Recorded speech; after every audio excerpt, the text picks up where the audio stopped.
కోరుతా ఉన్నాను అధ్యక్ష. కేటీఆర్ గారు. స్పీకర్ సార్, ఈ బిల్ ఏదైతే ఉందో నేను దాని మీదే నేను స్పష్టంగా చెప్పింది మా పార్టీ తరఫున ప్రభుత్వం తీసుకొచ్చిన బిల్లును సమర్థిస్తున్నాము, స్వాగతిస్తున్నాము అని చెప్పాను. దాంతోపాటు మరి గౌరవ మంత్రివర్యులు, రవాణా శాఖ మంత్రివర్యులు వారికి ఎందుకు ఆవేశం వచ్చిందో నాకు తెలియదు. కానీ అధ్యక్ష, వారికి నేను కాదు ప్రభాకర్ గారు, నేను దయచేస్తాం, నేను మిమ్మల్ని ఏమనట్లేదు, మీ గురించి ఏమి వేరే విమర్శ కూడా చేయట్లేదు. ఈ బిల్లు విషయంలో నేను చెప్పింది ఏంటంటే, ఈ మధ్యన కొన్ని చట్టాలు ఎట్లాంటివి వస్తున్నాయంటే ప్రజల భావ వ్యక్తీకరణ స్వేచ్ఛను కూడా హరించే విధంగా వస్తున్నాయి.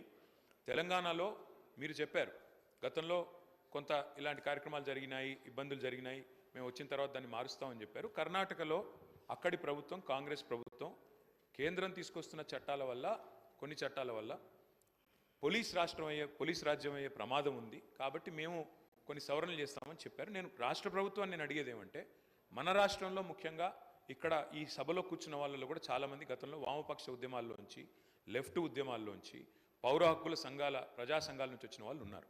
నేను ప్రభుత్వాన్ని అడిగేది ఏమంటే, ప్రజల భావ వ్యక్తీకరణ స్వేచ్ఛను హరించే విధంగా కాకుండా మీరు దయచేసి ఈ రకమైన బిల్లులు తెచ్చేటప్పుడు అన్ని రకాలుగా ఆలోచించి తెమ్మని చెప్పాను తప్ప, వారు ఇంకొక మాట అన్నారు, అక్కడి నుంచి ఎవరో వీడియోలు తీశారు, ఇంకోటి అన్నారు.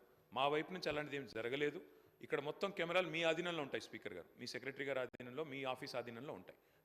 మీరు మొత్తం చెక్ చేసుకోవచ్చు. అలాంటిది ఏమైనా జరిగిందా, జరిగితే మా సభ్యుల వల్ల జరిగిందా, లేదా ఇక్కడ ఉన్న కెమెరాలు ఆ ఏజెన్సీ ఎవరైతే నడుపుతున్నారో వాళ్ళ వల్ల జరిగిందా, ఏ రకంగా జరిగింది మొత్తం చూసుకోవచ్చు. ఏమైనా చర్య తీసుకోవాలనుకుంటే ప్రభుత్వం చట్టాల పరంగా చట్టబద్ధంగా తీసుకోవచ్చు, మాకు అభ్యంతరం లేదు. కానీ ఇవాళ అధ్యక్ష, మీరు సోషల్ మీడియా కనుక చూస్తే దాడి ఒక్కరి మీద జరుగుతలేదు అధ్యక్ష. ప్రధానమంత్రి నుంచి మొదలు పెడితే, ముఖ్యమంత్రుల నుంచి మొదలు పెడితే, మాజీ ముఖ్యమంత్రుల నుంచి మొదలు పెడితే అందరి మీద, ఎమ్మెల్యేల మీద, మంత్రుల మీద, స్పీకర్ల మీద, అందరి మీద వ్యక్తిత్వ హననం చేసే కార్యక్రమాలు అన్ని వైపుల నుంచి జరుగుతున్నాయి. దీనికి ఎవరు అతీతులు కాదు, ఎవరు పునీతులు కాదు అధ్యక్ష.